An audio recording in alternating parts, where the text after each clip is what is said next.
Yeah, good evening from Pompey. Quite a few people from the Syracuse Astronomical Society drove Friday night, some of them up to 8 hours, until they ended up at Webster Park, and they took some beautiful pictures and videos.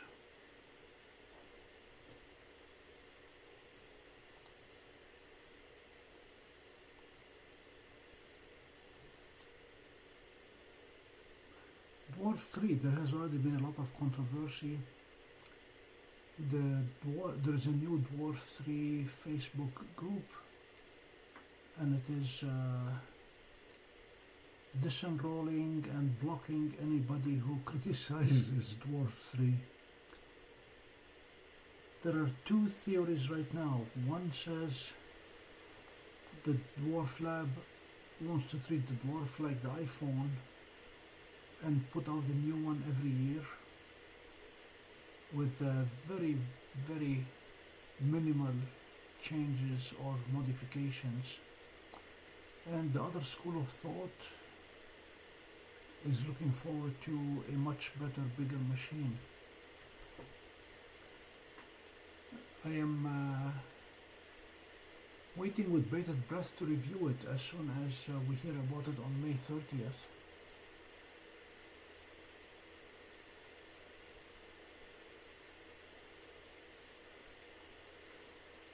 If they stay with the same amount of glass, basically if they go with another 1-inch telescope, I'm really not interested. If they push themselves into the Seestar and the Vespera 2-inch world, then that's going to be tempting.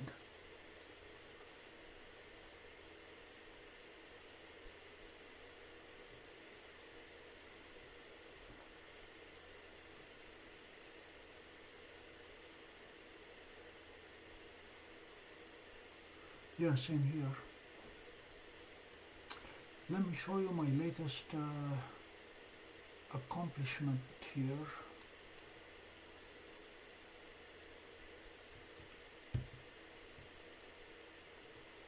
Now I can manage two telescopes from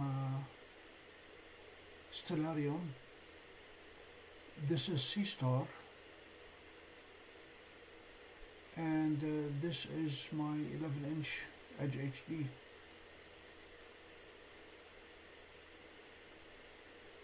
My next step is to figure out how to put the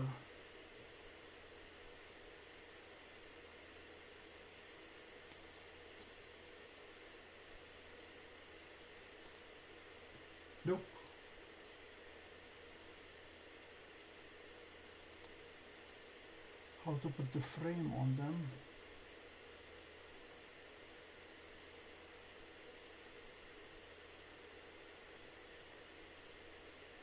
Sensor.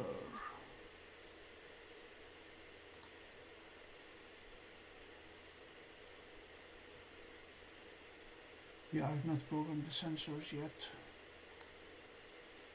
I have the right telescope.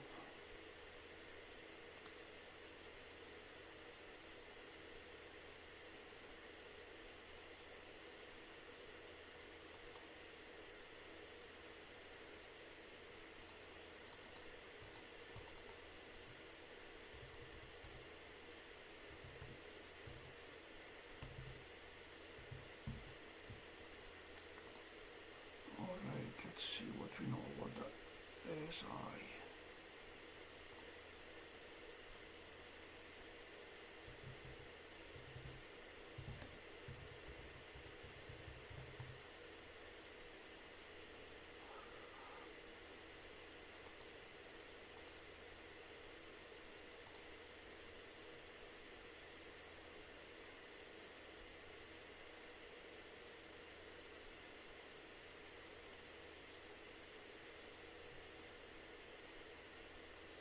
3840 by 2860.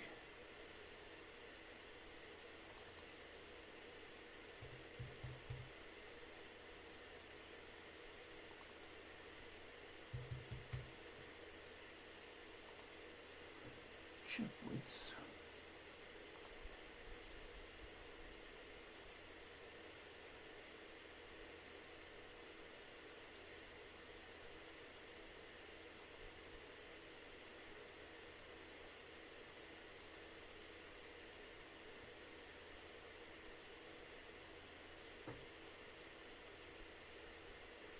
These things are not easy to find.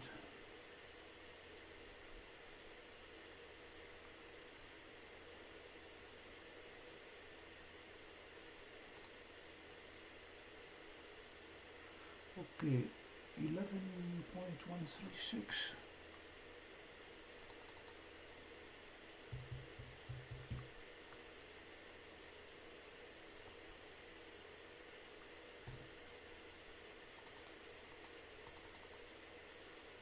And 6.26.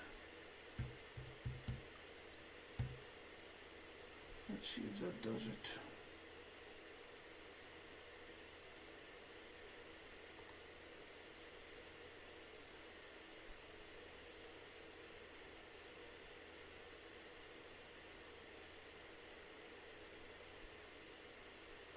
I don't know what that is, what the big one is.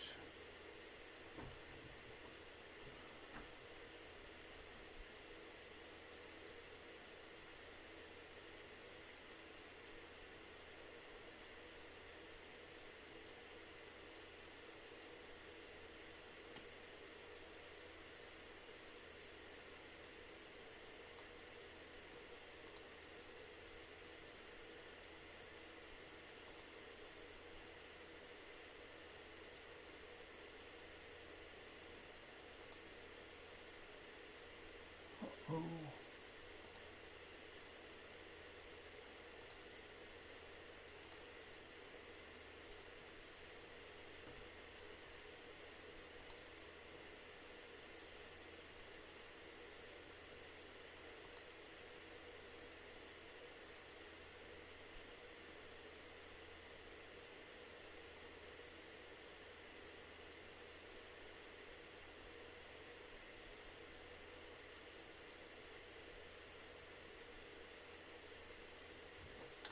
Don't know how to get rid of the other one.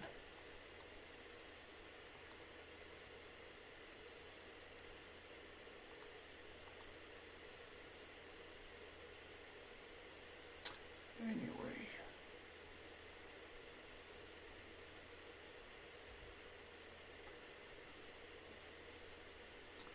And the other beauty here is we can switch pages instantly. And we're not stacking anymore, thank you, because of the clouds.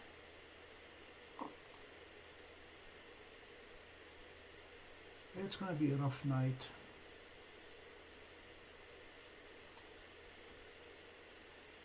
Hello, Jacob. Jacob, as you may have seen, I'm controlling both telescopes from Stellarium. The Seestar as well as the Edge HD, and they're supposed to be looking at different parts of the Elephant Trunk Nebula.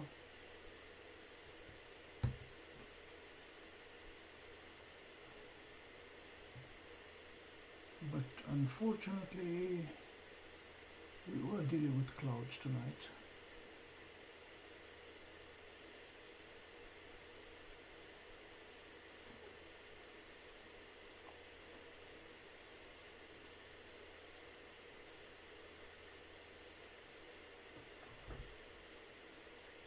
It is supposed to get a bit clearer closer to midnight, but I do not want to miss out on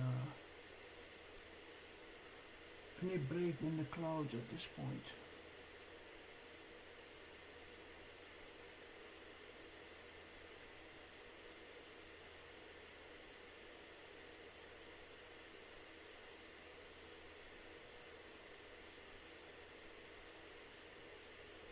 So the first test has been successful, sending the two telescopes to different places using stellarium. The second thing that I tried doing is adjusting the weight and the balance of the big scope. The stars used to look oblong. They are slightly better tonight. I made it just a touch heavier on the front, so as it's being raised, the gears will be under tension all the time. I don't know if this has helped much, but they're slightly better. I'm also trying to avoid targets that are very low.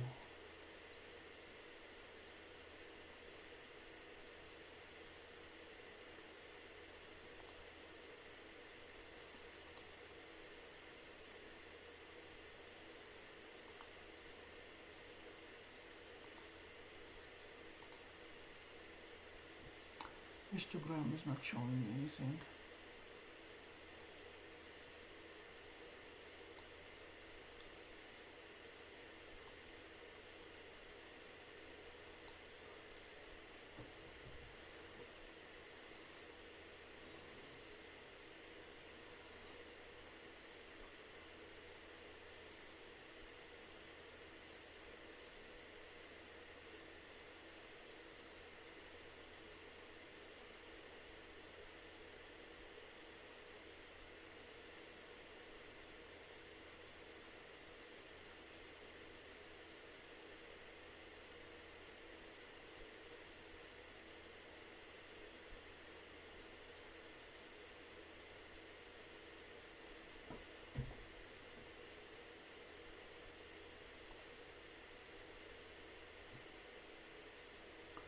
It is still cloudy to the north, so I don't know if we're going to see any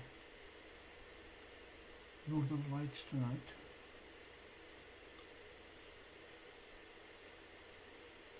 Rochester and Buffalo had spectacular views Friday night.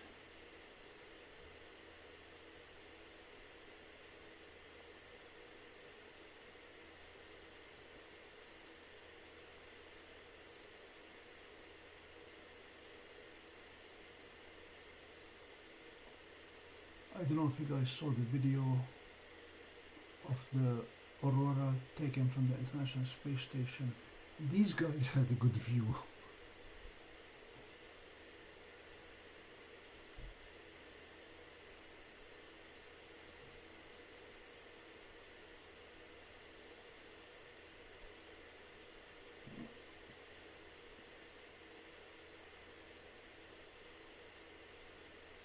So we were talking about Dwarf 3.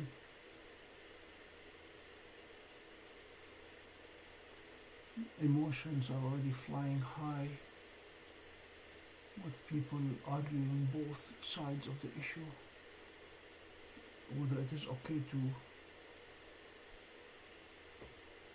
build a telescope that's identical to Dwarf 2 but change the color from white to black and call it Dwarf 3. The sensor is already good. They already have an 8 megapixel sensor, so I don't see any value in going with a bigger sensor unless they decide to go with a square sensor for the fun of it.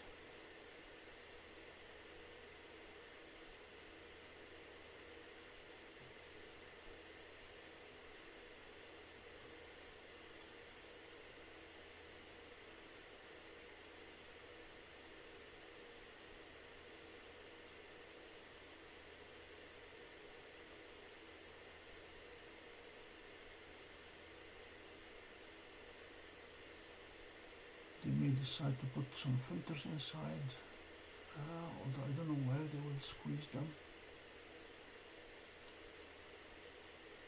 We'll see, couple of weeks.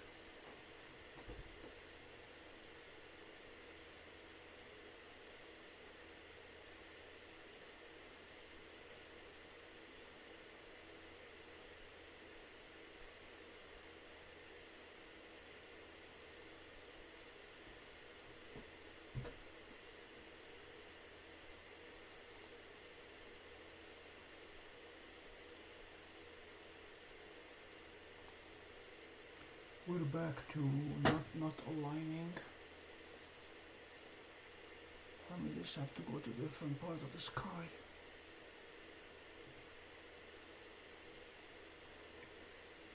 Jacob, I agree, bigger is better.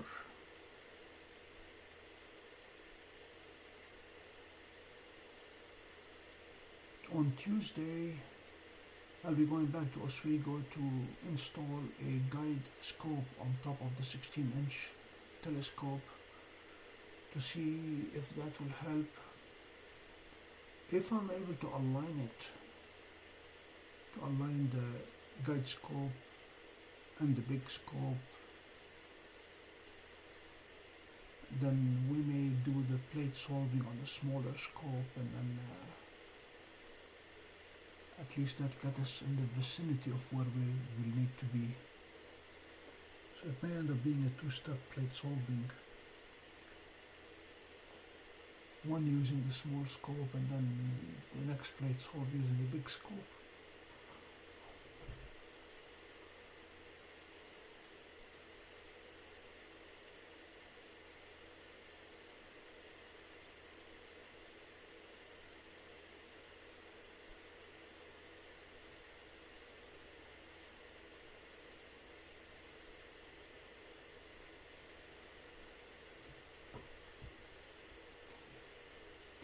I'm gonna go take a peek north, see if we have any lights.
What happened to your gears? What happened to your Seestar?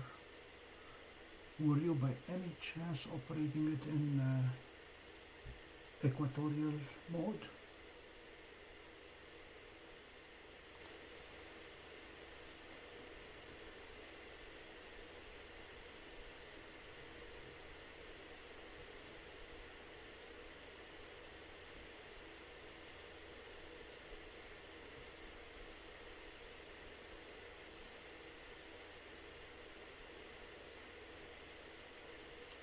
Do you think that's what caused the problem?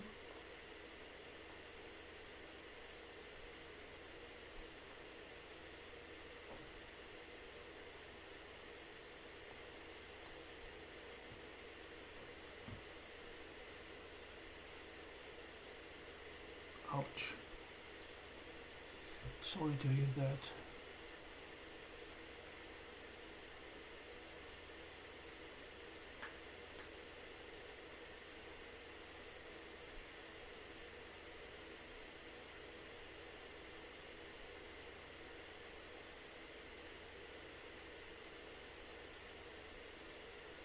Well, in my discussions with the zoo folks at the NEAF, they talked about their large aperture group, so with a bit of luck the next Seestar will be bigger.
Let me see if I can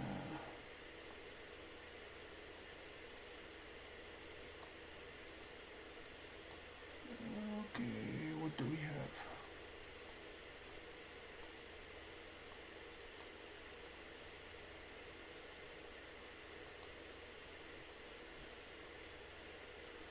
That should be interesting. Let's see if we can go there.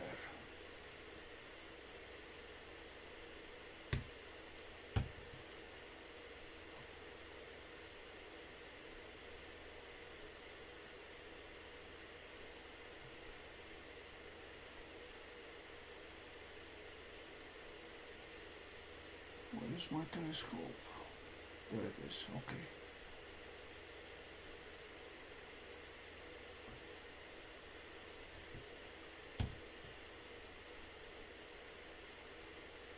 Nothing.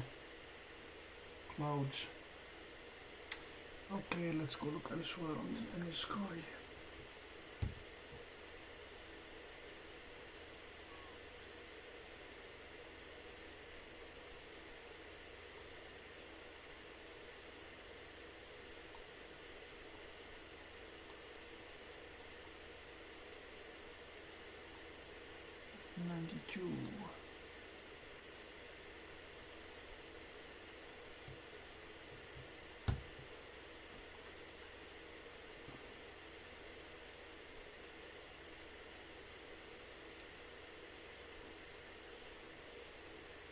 The nice thing about this arrangement is when I choose a target,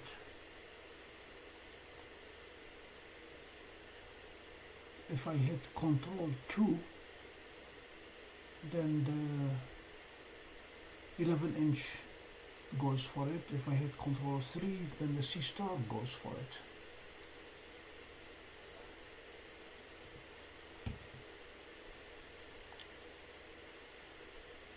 Looks like a couple stars. We may be able to play it solved. Let's see.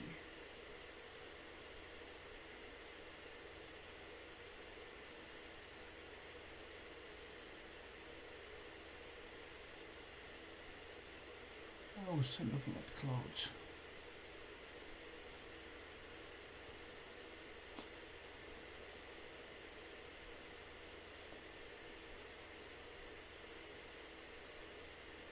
Not nice.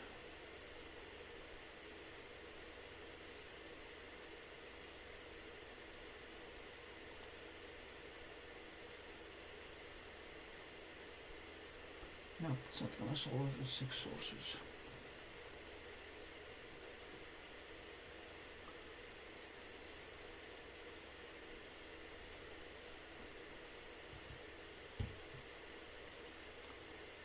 How about M13?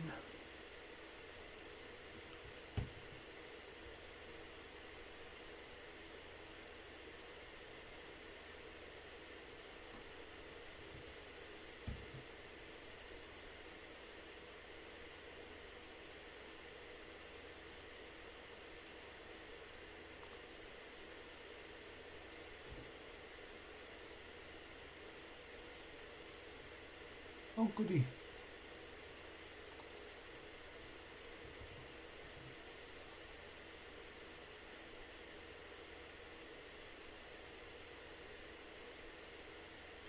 We know this place.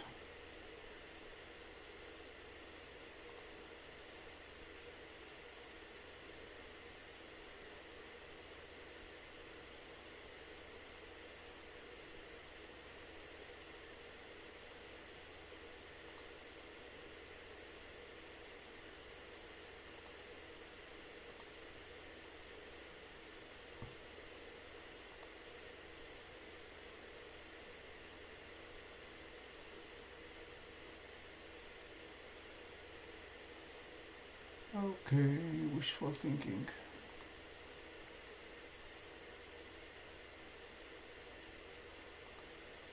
Clouds took care of us.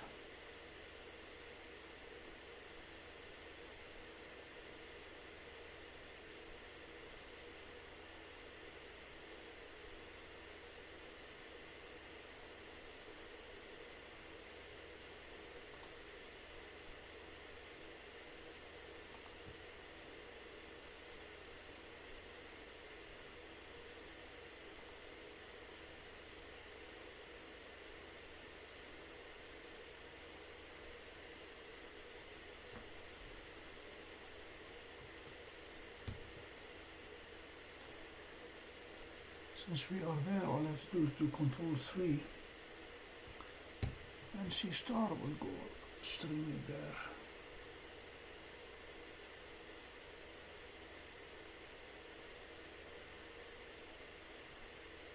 There comes Seestar.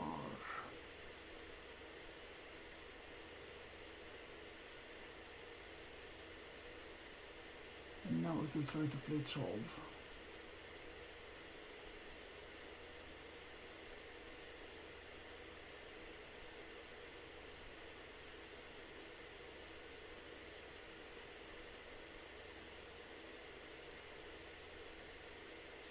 It found it.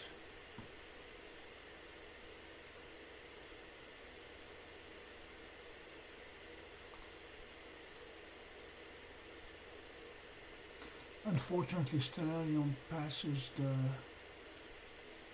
coordinates to Seestar, but it does not pass the name of the target. I'll work on seeing if I can find where in the Python code I can pass that.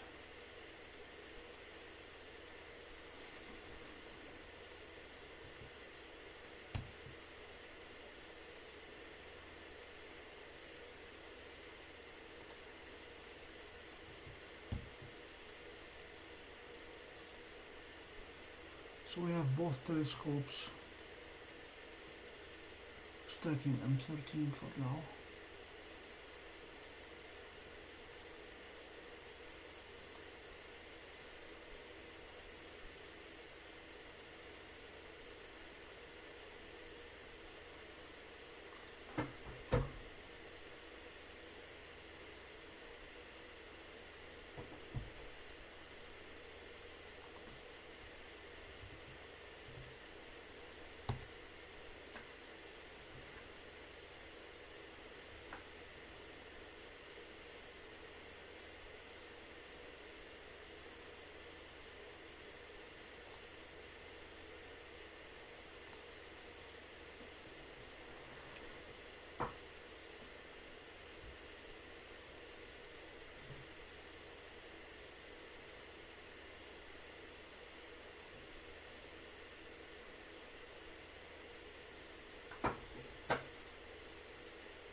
Okay, this gives us more real estate.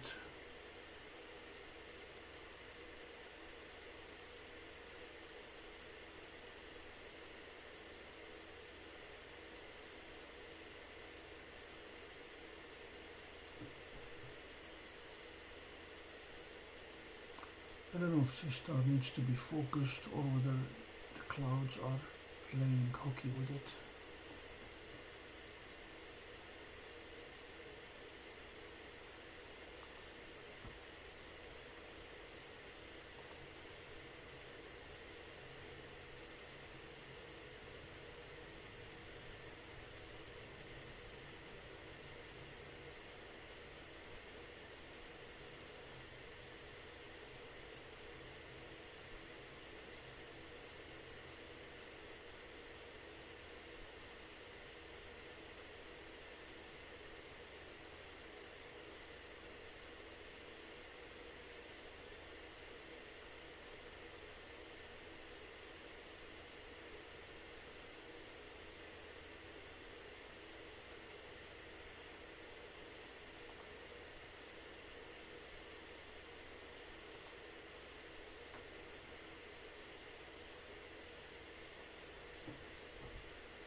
We have an International Space Station visit at around, in about 20 minutes.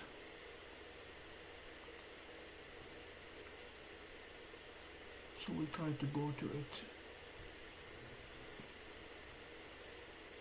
in about 10 minutes.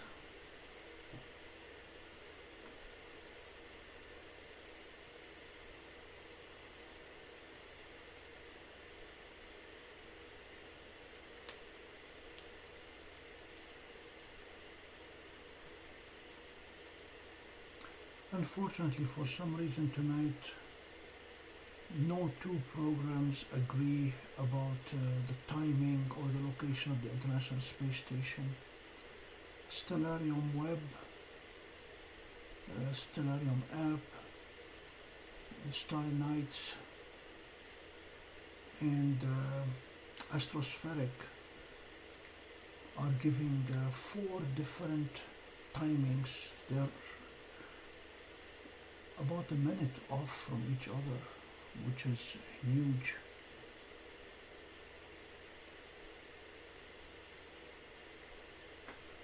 Okay, let's go see if we can find it.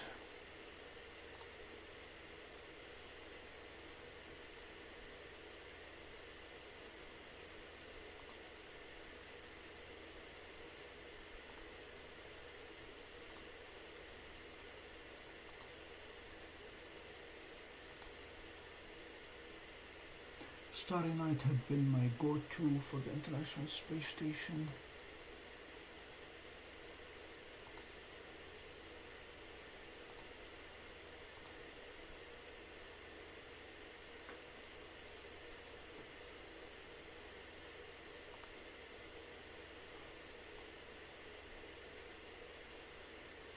it's going to be coming low, so I'm going to try to catch it as soon as it crosses the meridian.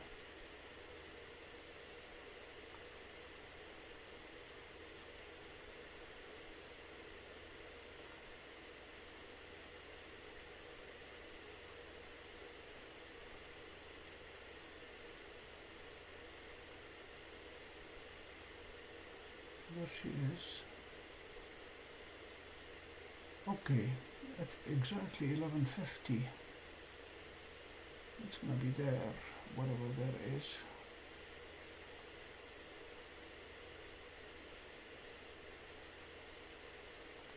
View, telescope setup, connect. Okay.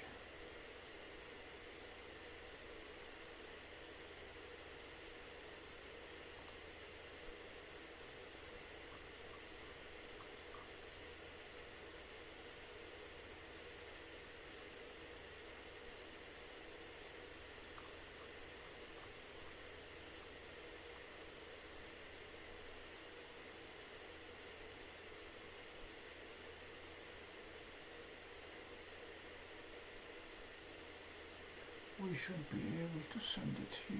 What is it?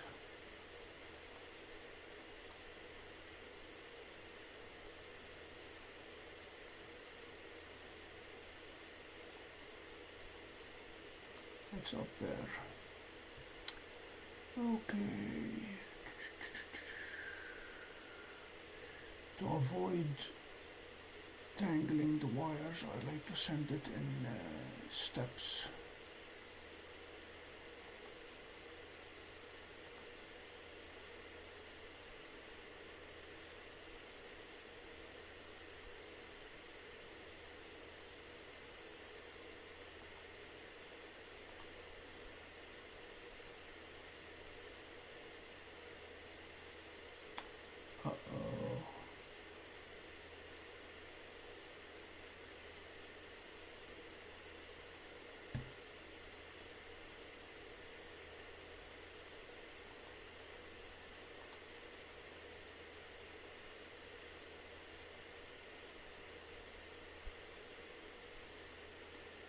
It's not happy.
It has gone rogue on us,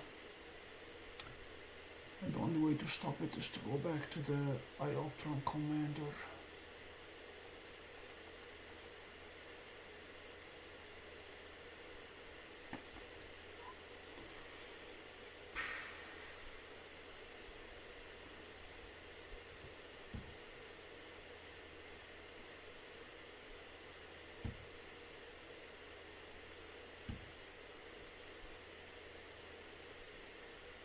Okay, there will be no International Space Station attempt tonight.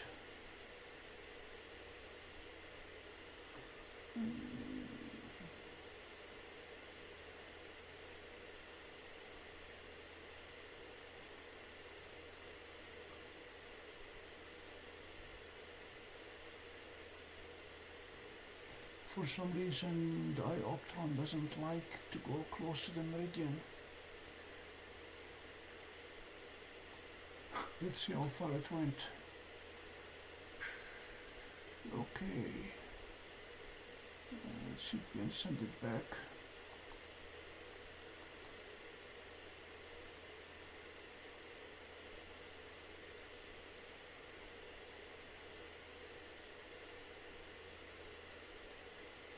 Yeah, it's totally messed up now.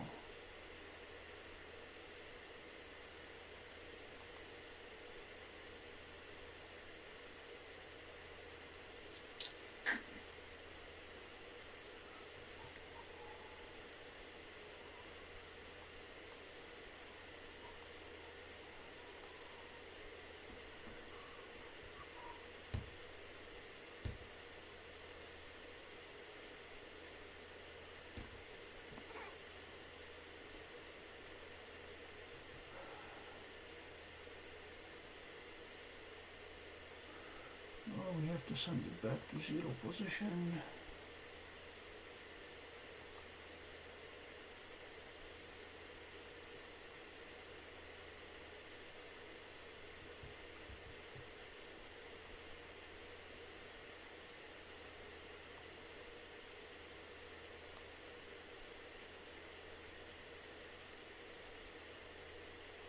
This is not 0. Ah.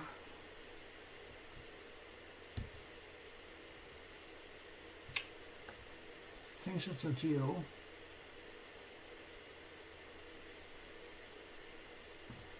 And 180. But this one does not put it anywhere at 90 and 180.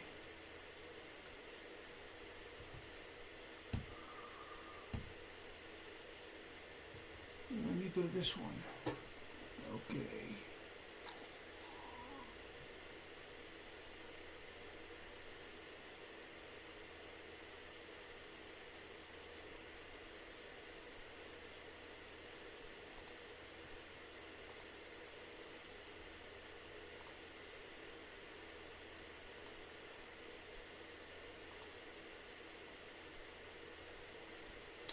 I don't know if disconnecting the scope and reconnecting it will do the job.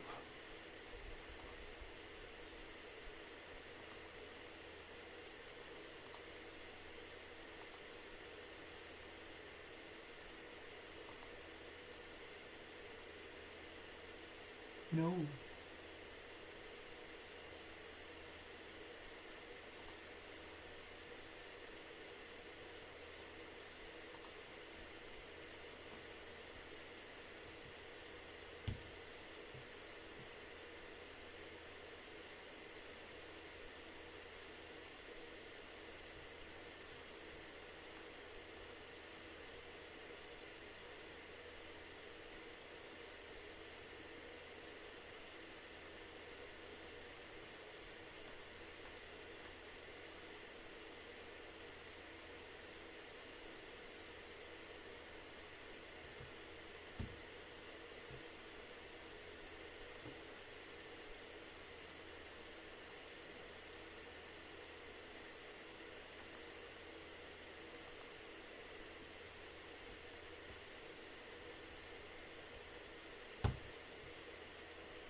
Nothing.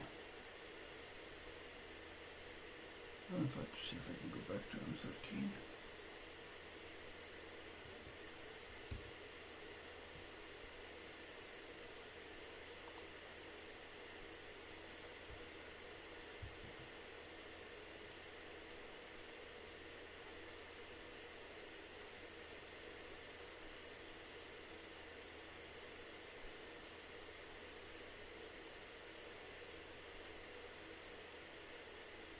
Okay, this is more like it.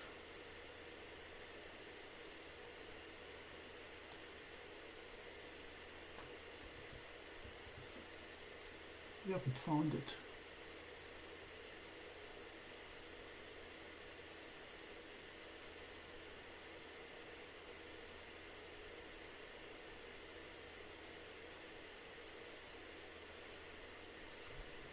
So let's try one more time.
End of frustration.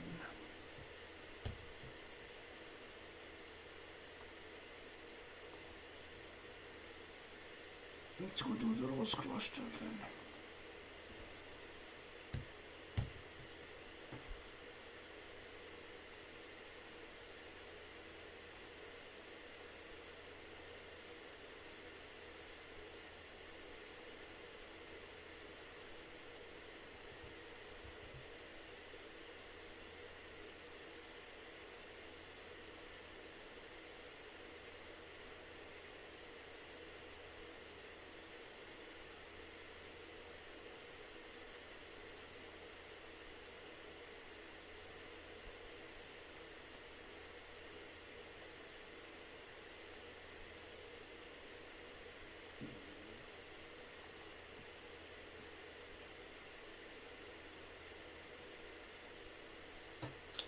No joy.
go take a look, another look at the northern lights, see if they are here.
No sign of any northern lights tonight.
So we have the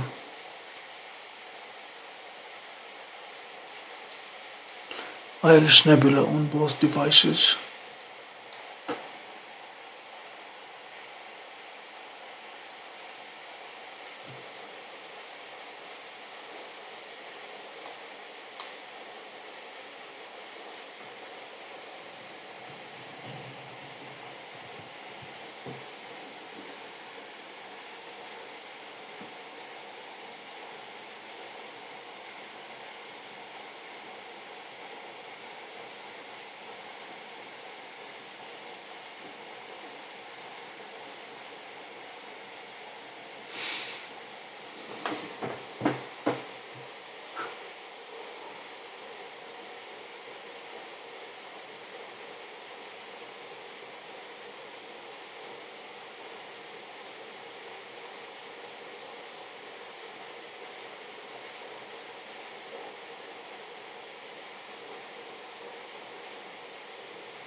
This is incredible that the Iris Nebula is looking so nice with only 8 minutes total exposure.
Ten minutes.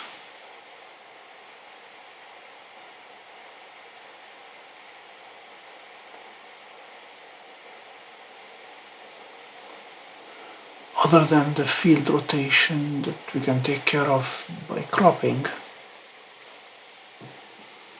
it's looking very nice. I'm gonna let it stack.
I'm looking at the messages from the folks from the Syracuse Astronomical Society. One of them arrived at the pier in Oswego Clear skies but no show. Another gentleman is at Stony Creek boat launch. Clear sky, no show yet. And third gentleman is at the Lake Ontario Lighthouse in Oswego.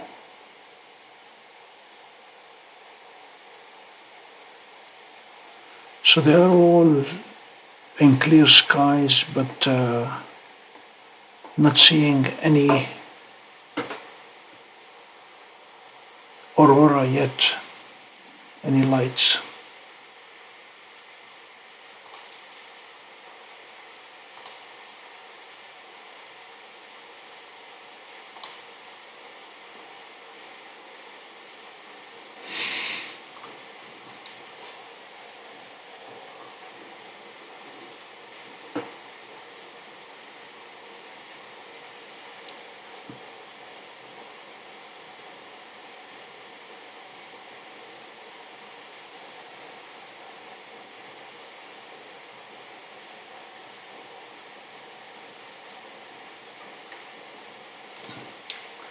I will keep an eye to the north and see if we get any lights. If we do, then I will put Seestar on it and see if it'll show us anything. If not, we'll move the big scope and see if it'll catch any lights.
Happy Monday. Astrospheric had been promising us 3 hours of clear skies. They just changed their mind. They're talking about clouds as early as within the next few minutes and for the rest of the night.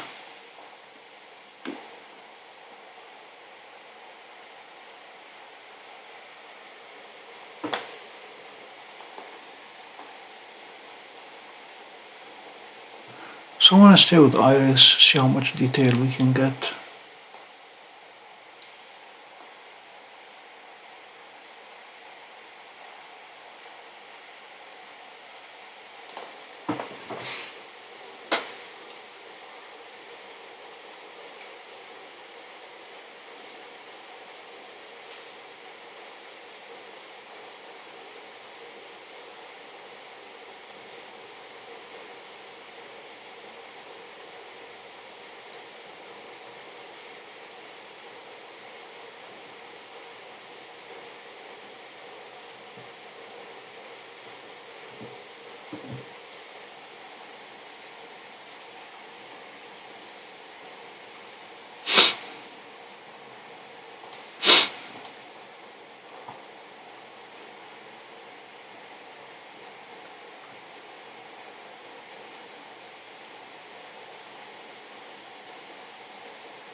Hello, Bill.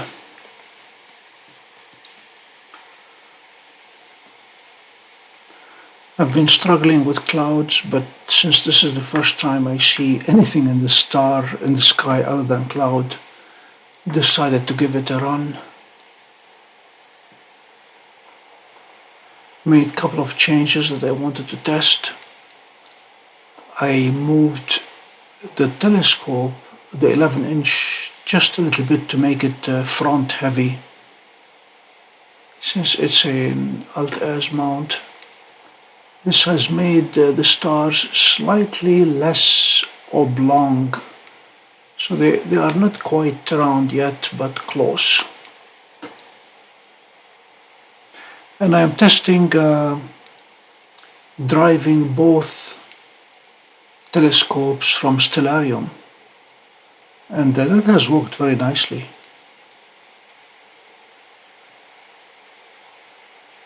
Let me show you what I mean.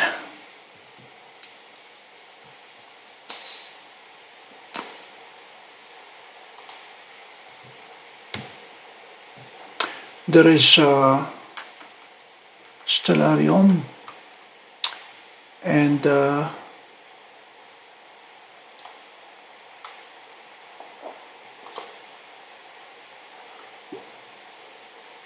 these are both telescopes. Don't know if you can see them. There is the Alpaca, and there is the Ioptron SMP, the Seestar Alpaca. Seestar was adjusting its position.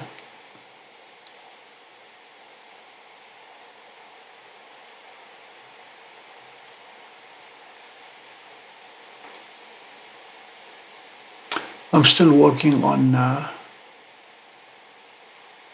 making sure the boxes correspond to the size of the field of view.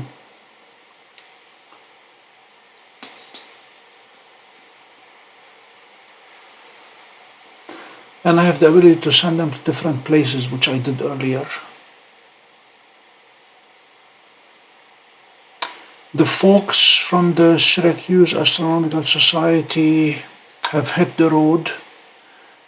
There is one in Oswego, one went to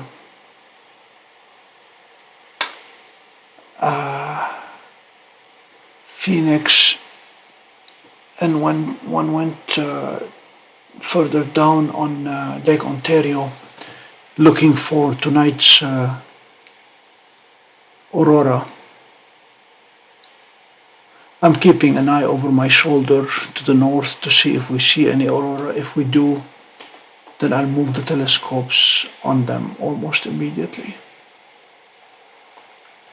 The trip earlier this week to Adirondacks was a fiasco. Cloud and rain for 48 hours. Did not see a single star in the sky.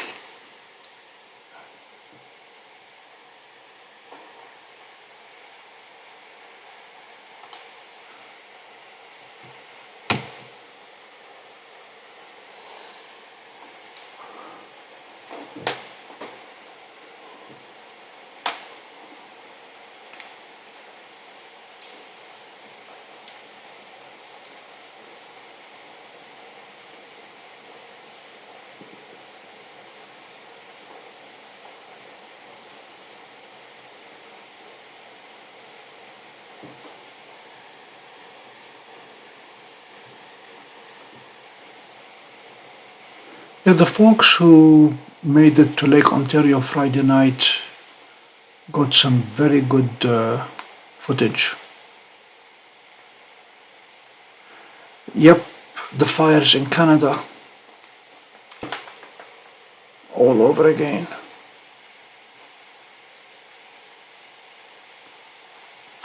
Alberta is on fire.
The map is not pretty.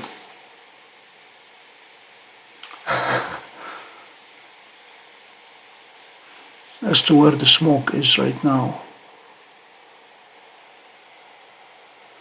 Let me see if I can pull it up.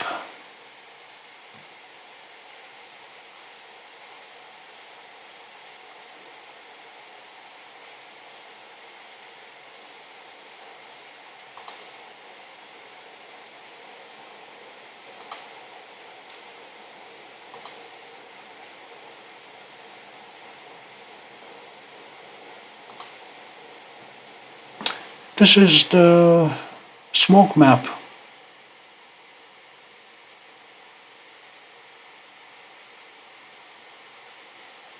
We are getting some. You guys are getting a lot more, I think.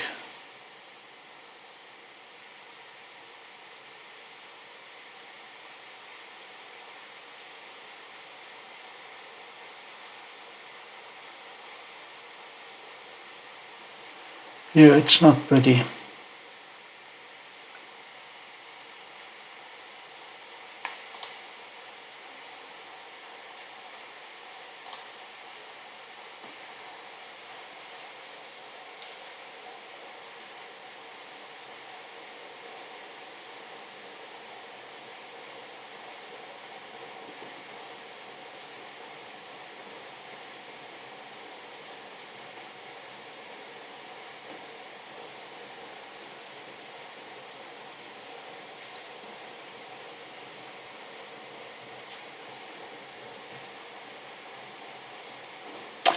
Smoke website, let me get you the link 1 second.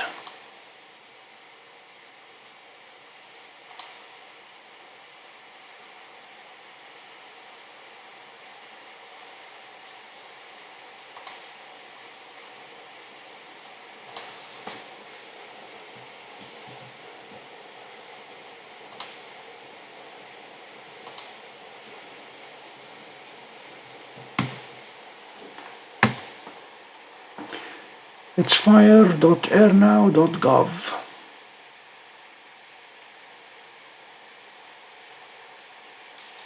This is a C11.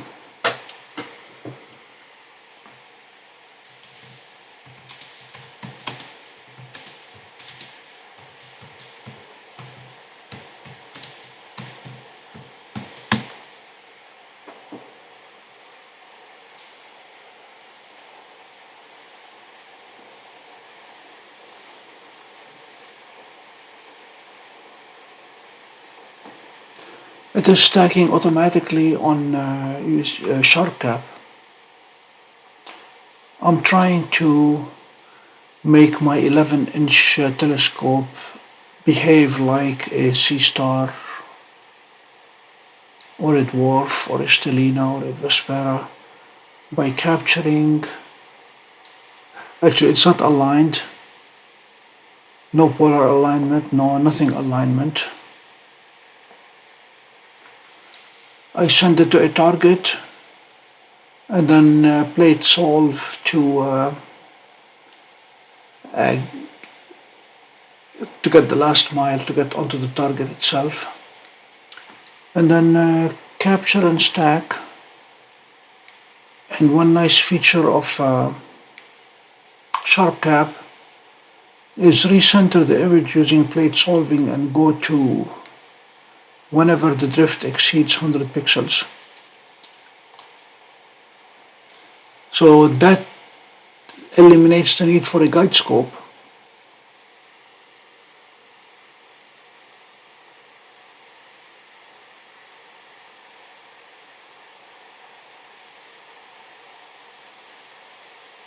Bill, did you see that Dwarf 3 will be unveiled on May 30th?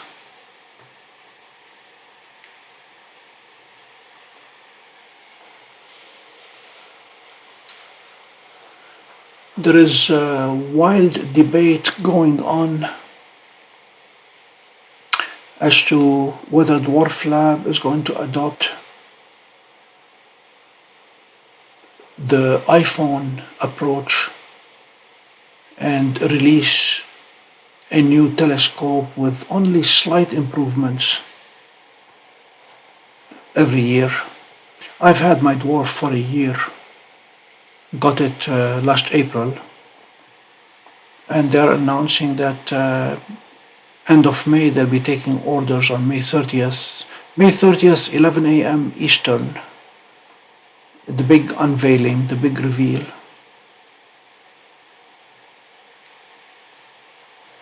And they will take pre-orders.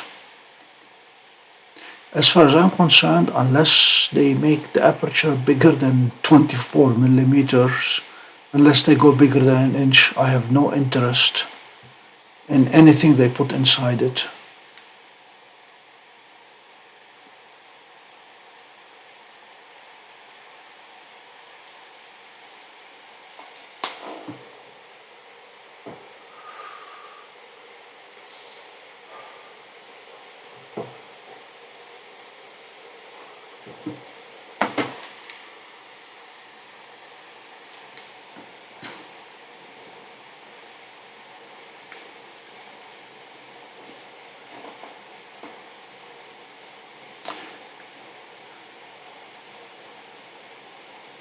When I spoke to the Seestar folks at the Northeast Astronomy Forum, they confirmed that they have a large aperture group building the next generation Seestar, and that it's going to be two separate groups, and they plan to continue supporting the S50 indefinitely.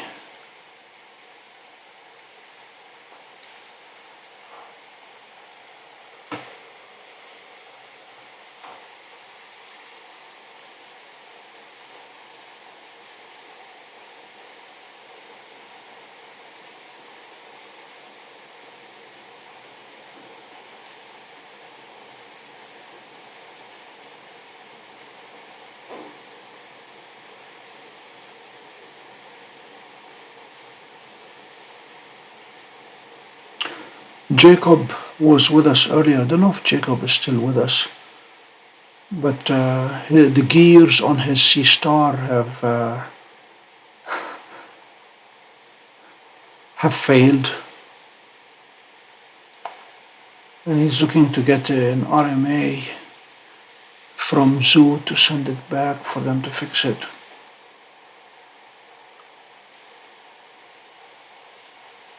So if they go with a bigger lens, a bigger scope, they're gonna have to use something other than plastic gears. Brass will be nice,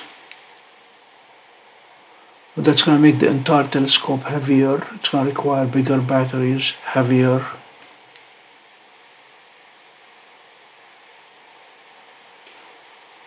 Jacob, are you there? I don't know how old it was or how new, but he was using it in equatorial mode. He had it mounted at an angle. He suspects that may have caused the problem. He said it works reasonably well when he puts it in Alt-Az, but it's not working when he puts it at an angle anymore.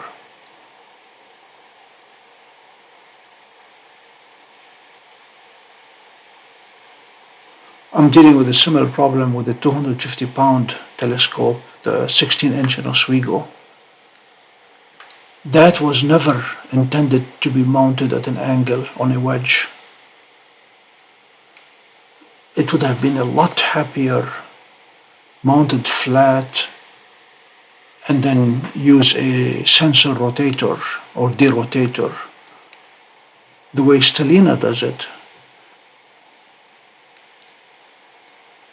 That is one of the impressive things about Stellina, is it rotates the sensor internally, so the images don't suffer from field rotation.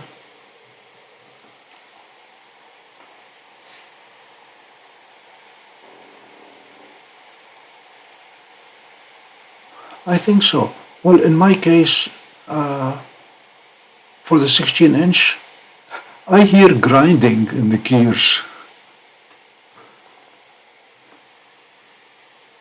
And I try not to move it too fast.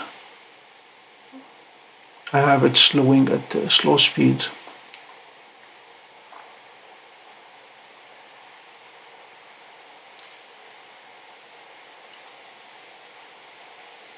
The biggest professional telescopes out there, they are Alt-as mounted, and the sensor is the one that rotates.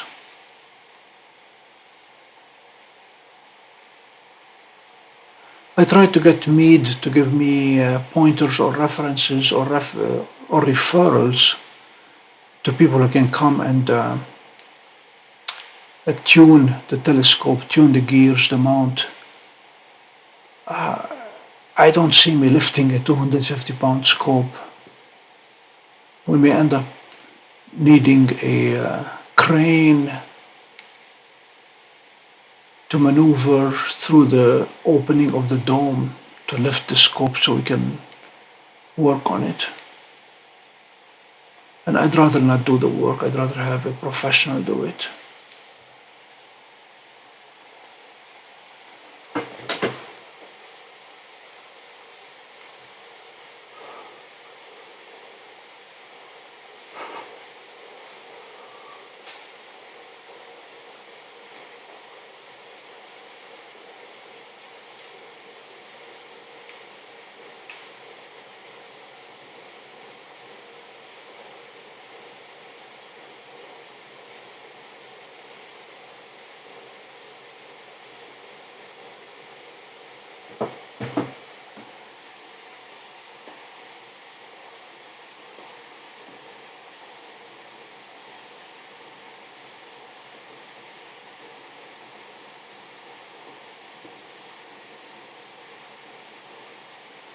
I've seen people who have done a tear down of the Seestar. I don't know if the intent was repair or...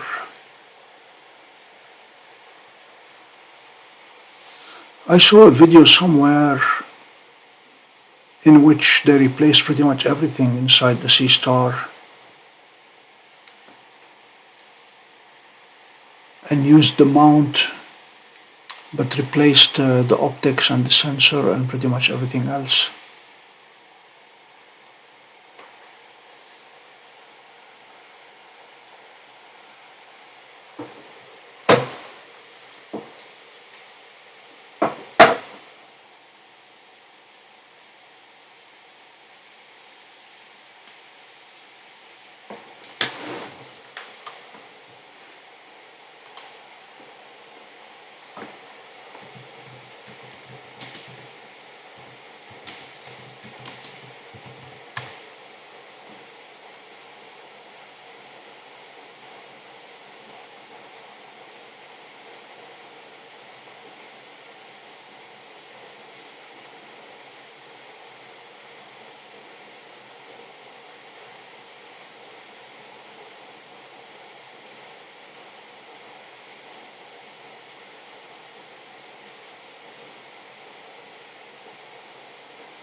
There is still no sign of any solar activity.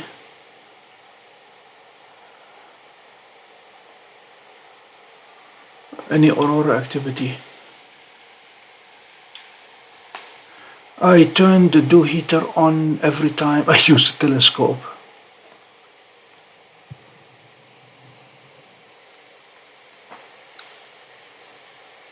Looking at Astrospheric today,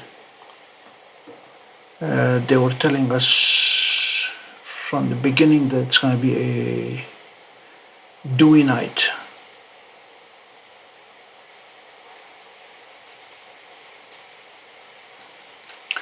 Right now they say the temperature is 45 degrees and the dew point is 45, so 100% humidity outside.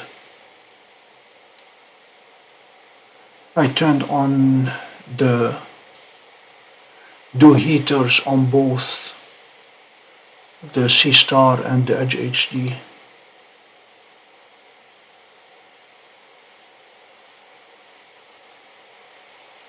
Good night, Tesla.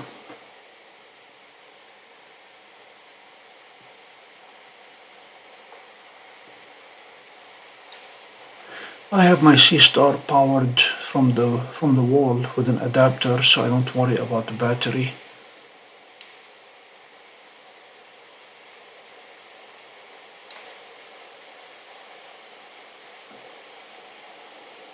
We are approaching 40 minutes of stack time on the iris. This is surprising that Seestar has only stacked 20 minutes so far.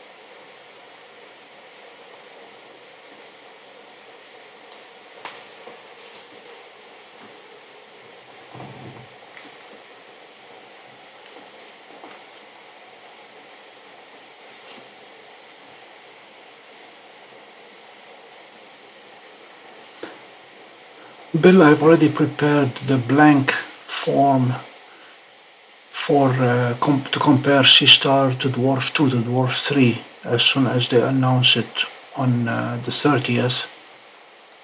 I will be looking at aperture, obviously. Sensor, they're already using an 8 megapixel sensor on Dwarf 2. I don't see any value in going bigger if they don't change the glass size. I'm looking for filters.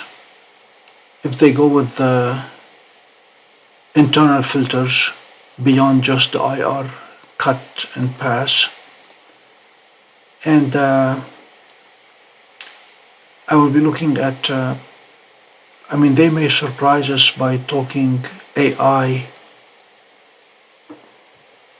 but that's not going to make much difference.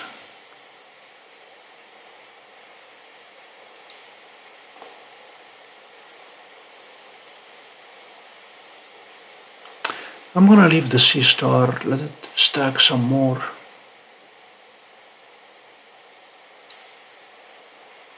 And move to a different target with a big scope.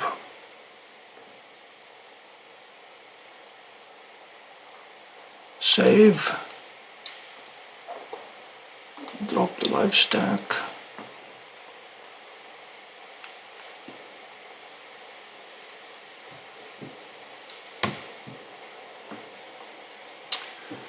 And let's see what is out there.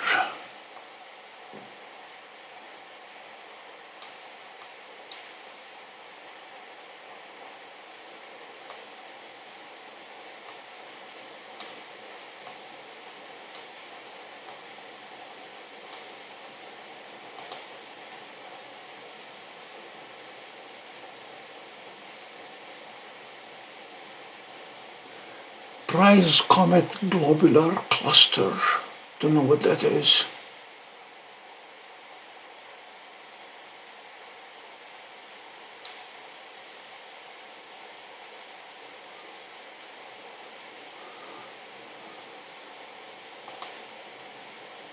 All right.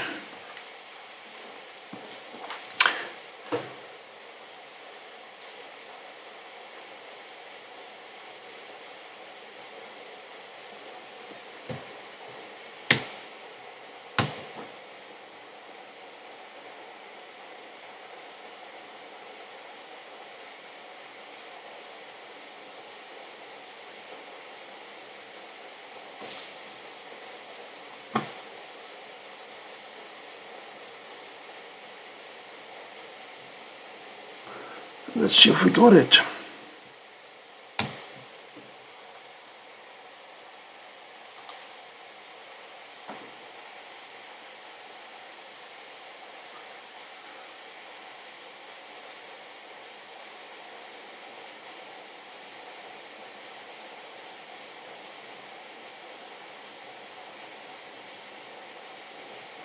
There it is.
$62.29.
Hello, Wilbur.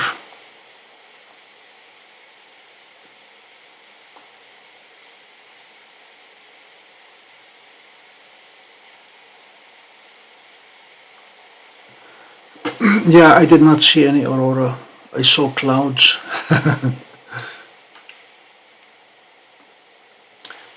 The big news of the night is I adjusted the balance on my big scope so the stars are slightly rounder, and now I'm able to control two telescopes using Stellarium. Let me show you. There is the 11-inch, and there is Seestar. And all I have to do is select the target and then either hit Ctrl 2 or control 3, and it sends the RA and DEC coordinates to the right telescope, and the telescope goes there and plate solves, and we're happy.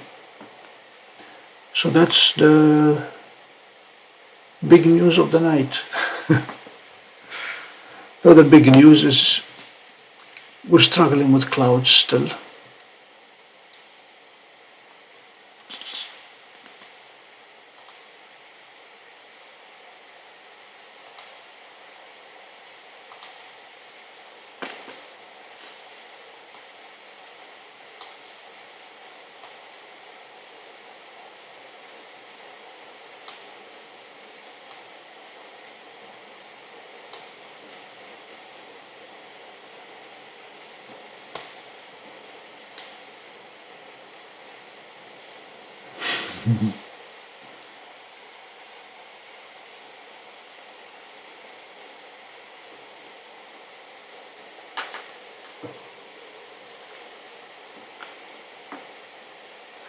It turns out Stellarium allows you to control as many scopes as you want.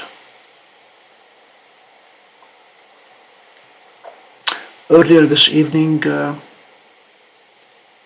was hoping to get the International Space Station, but it was cloudy. But never mind the clouds. 4 different programs gave me 4 different sets of coordinates as to where it was going to be. I suspect they burn to move it back up because of the drag. They try to move it up on a regular basis, and folks recomputing where it was did not know where it was.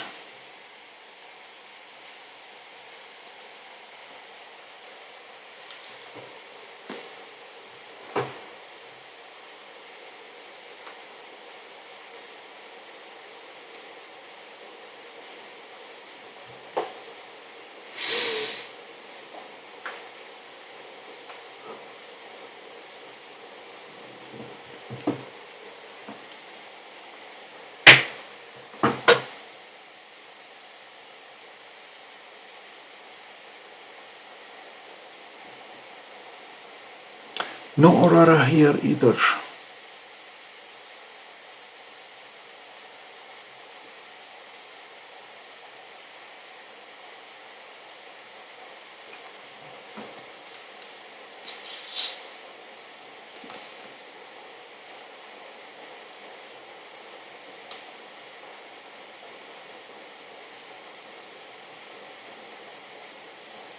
No nova.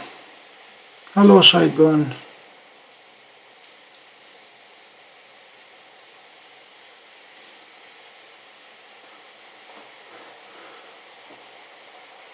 Where is TCRB right now?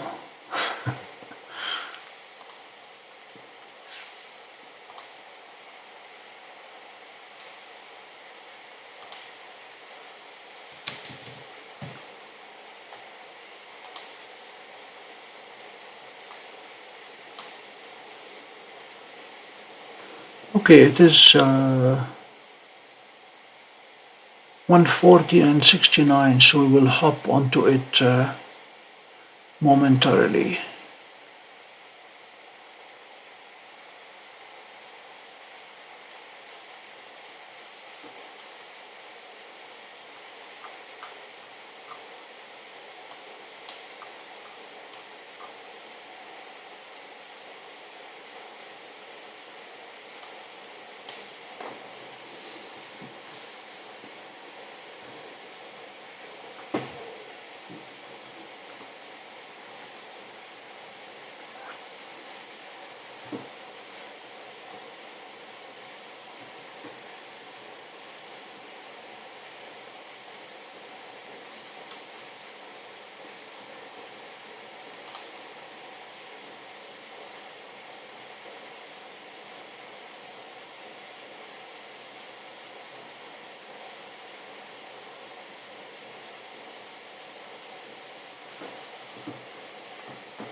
I will take a look at your slideshow tomorrow.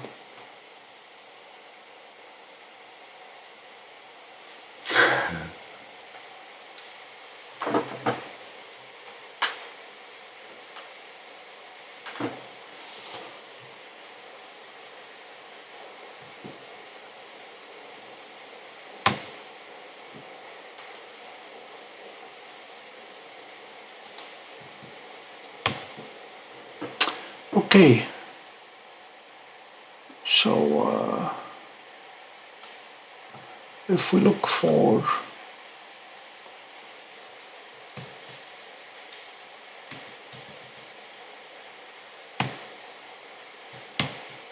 there's TCRB,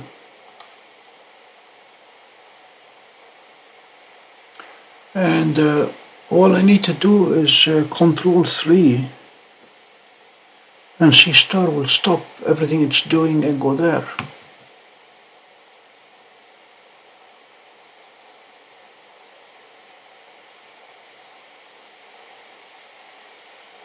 Yes, that's what I'm doing.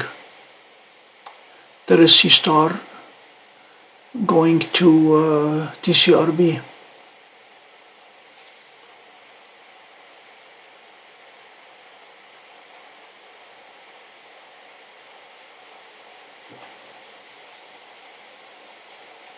And now it will do the plate solving.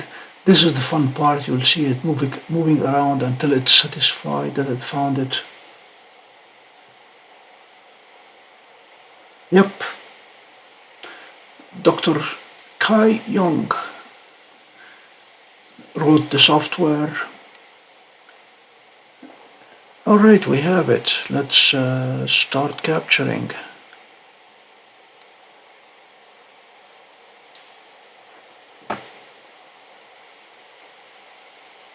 Yes, he has a YouTube video. Let me give you the link.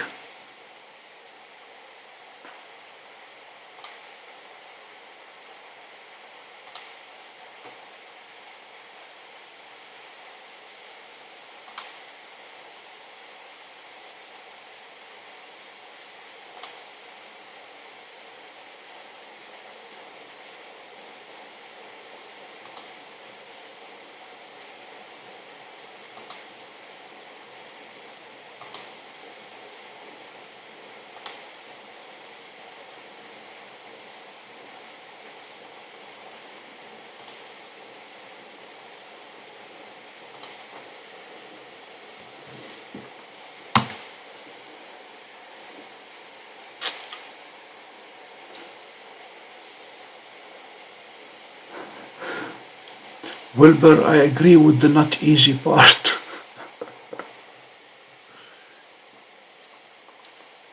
If you follow very carefully, step by step, everything that Kai has done, you should be able to get it to work. I got it working on 2 different computers.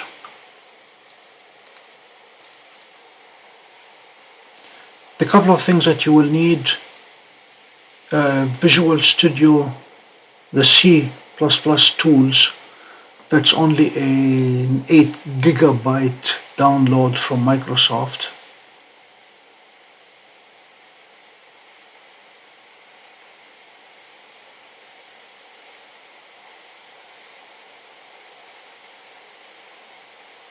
I downloaded these, and apparently it only works with Stellarium 0.22.2. There it is. And then you have to step by step create the alpaca driver, and that was easy. I mean, I stopped the video probably every 2 seconds.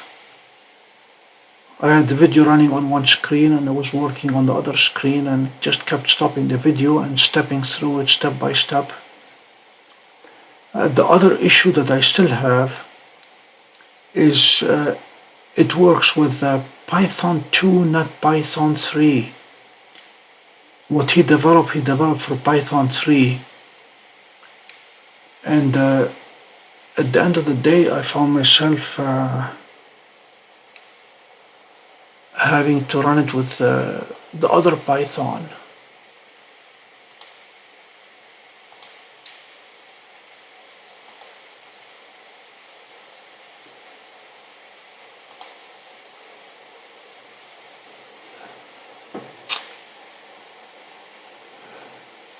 This is where he uses Python 3 if I try Python 3, it just gives me an error message. Python, it works. So we ended up with multiple, I have multiple Python installations on my machine.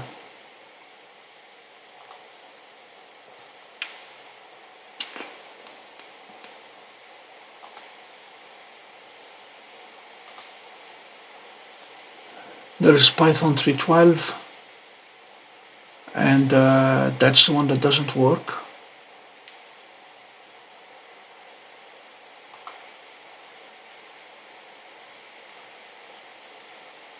And then I have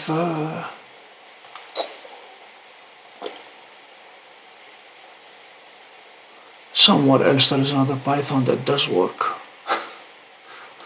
Okay. By the way, in case you have not seen this magic here, the task view allows you to have virtual monitors, as many as you want, and this allows me to switch views with hopping from monitor to monitor effectively, even though I only have, actually I don't have a single monitor attached to the computer. But yeah, this is the beauty. Once the Alpaca driver has been developed, then Seestar becomes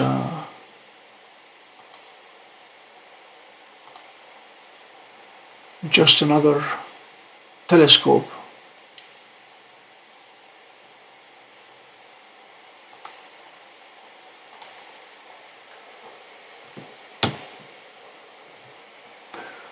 Looks like something has gone wrong here. I turned off the guiding on me. Let's see if we can put it back to where it needs to be.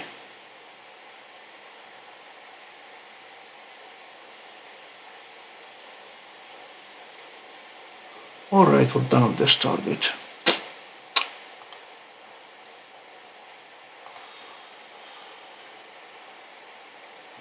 Oh yeah, it moved all the way out there.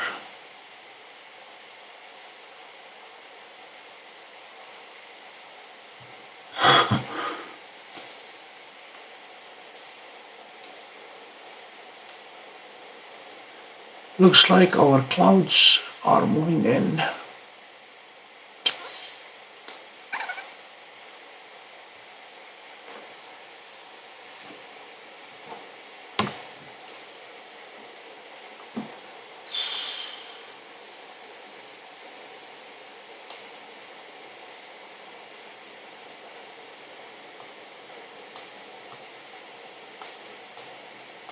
Let's see if we go to the other side of the sky.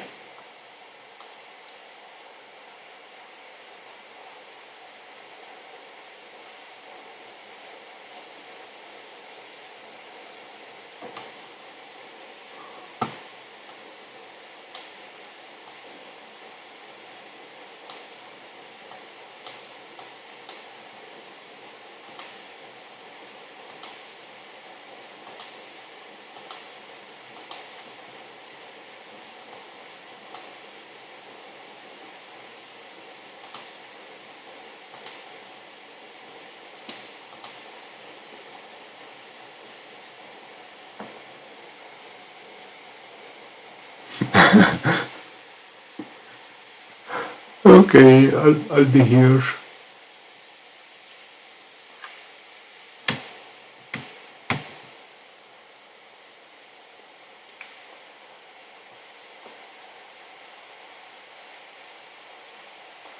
Let's see if we can get the comet.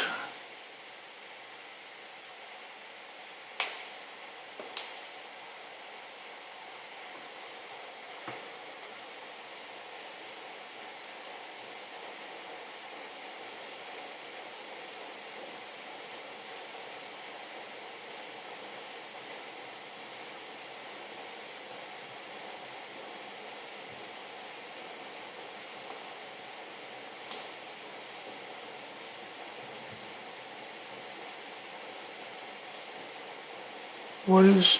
Oh, there is Seestar wrapping cables. Decide to go wrong way around.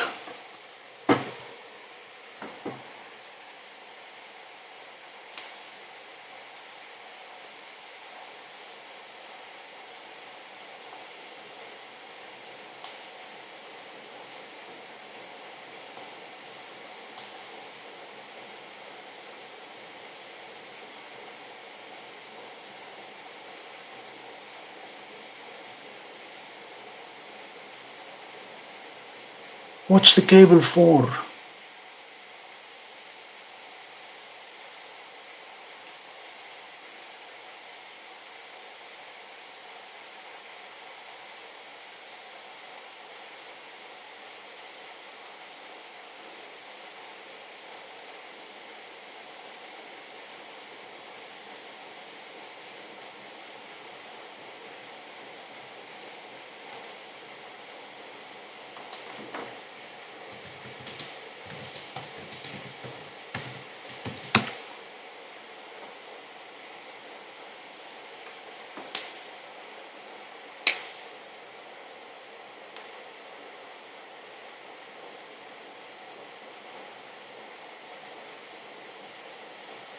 Ah, no good.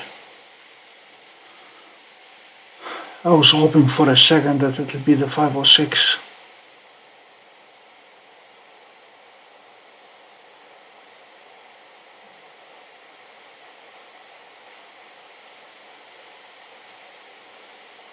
No. What eBay cable?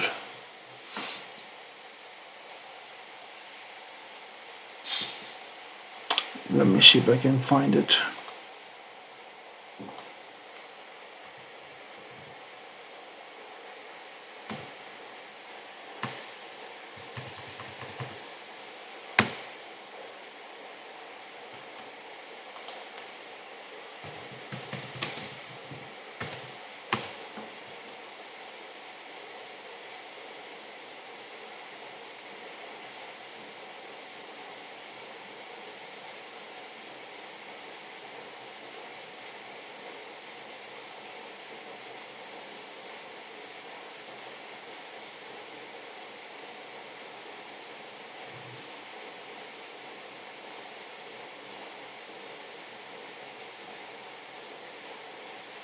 Yeah, I don't see anything that is 506 or 506 compatible. Lots of 505 cables.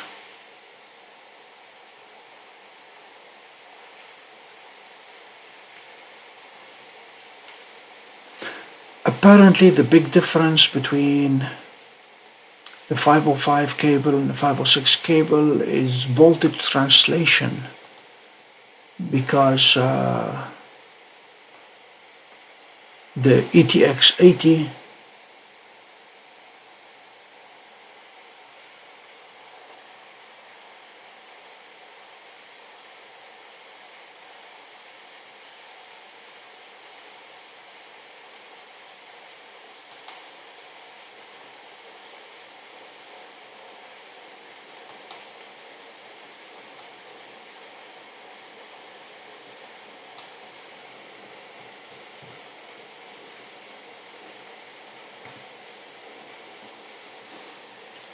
let me go back to eBay.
In the description it says that it won't work with 494.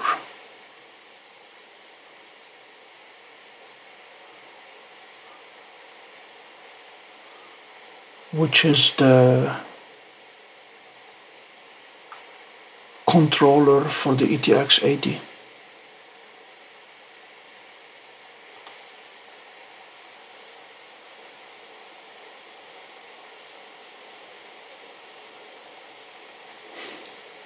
I saw the 506.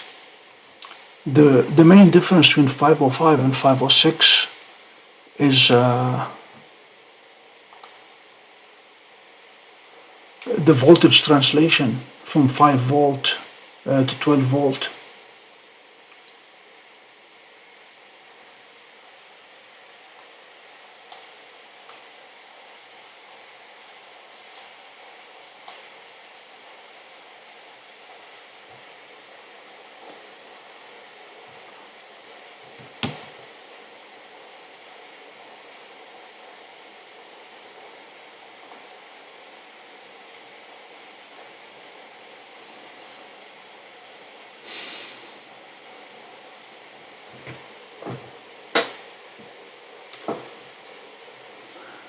I am afraid our night is coming to a premature ending.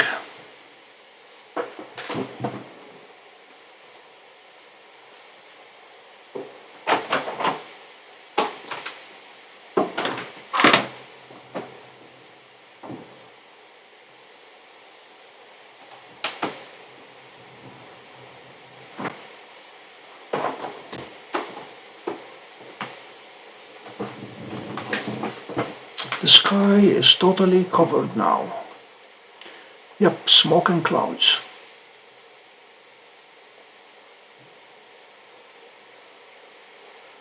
So gentlemen, thanks for joining me. I'm going to wish you a good night. I want to go bring the telescope in and close the big dome and then get a few hours sleep. Right now, looking at the forecast for the next few days,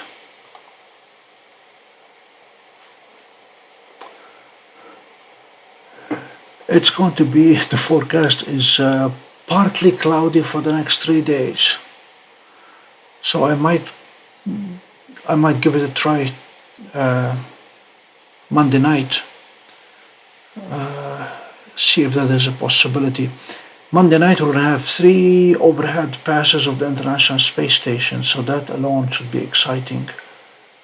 And then, yeah, the entire week is light blue in astrophotometric, which is putting us at cloud cover 50-50.